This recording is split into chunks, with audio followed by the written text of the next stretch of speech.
This past semester, I have learned so much, not only just how to be a better speaker, but also about microplastics and one change we can make in our first aid kits to avoid the creation of antibiotic resistant bacteria. All of these things are going to change the way I live my day to day life. In this speech, I will talk about these topics and how they influence me to change. To begin, one thing I learned this semester was how to be a better speaker. Before taking this course, I had no idea how to even begin to talk in front of an audience. I would get super nervous, my face would get hot, and my hands would just sweat thinking about talking in front of people. I would work myself up and psych myself out. The first speech I had to record for this class, I started to record it and I messed up with something and I sat on the couch and cried for about 10 minutes. Now, after taking this course, I don't get so nervous. I feel confident that I know how to properly prepare to give a speech. This skill will help me in my everyday life. I will be more confident when I talk in front of groups of people and to teachers. That's just for my final year of high school. After that, these skills will be necessary as I go off to college and into the real world also. Next, I learned that people, including myself, should be more diligent to recycle their plastics rather than throw them out the window.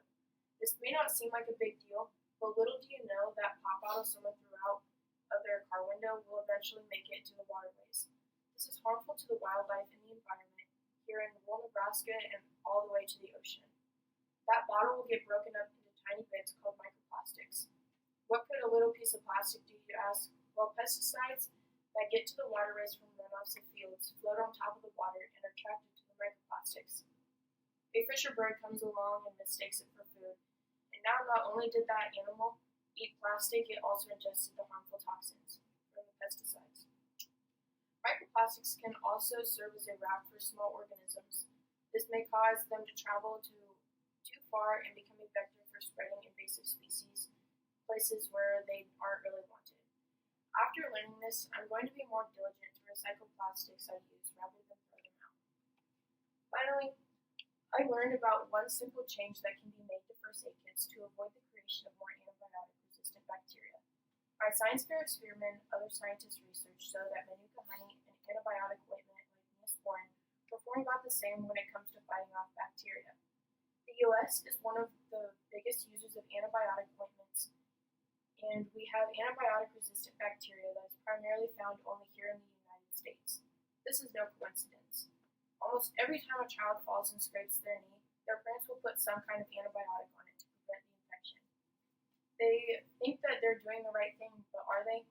The overuse of antibiotic creams can create antibiotic-resistant bacteria, like the USA 300 strain of MRSA. If more people use Manuka honey instead of antibiotic cream, antibiotic-resistant bacteria can be avoided. To wrap things up, I learned so much from this public speaking course. Not only did I learn how to be a better speaker, I also learned about the environmental effects of microplastics and one way we can update our first aid kits to avoid the creation of more antibiotic-resistant bacteria with the use of Manuka honey. After learning these things, I will now be a better speaker, more diligent to recycle the plastic I use, and use Manuka honey on wounds rather than antibiotic ointments. Thank you for watching my speech.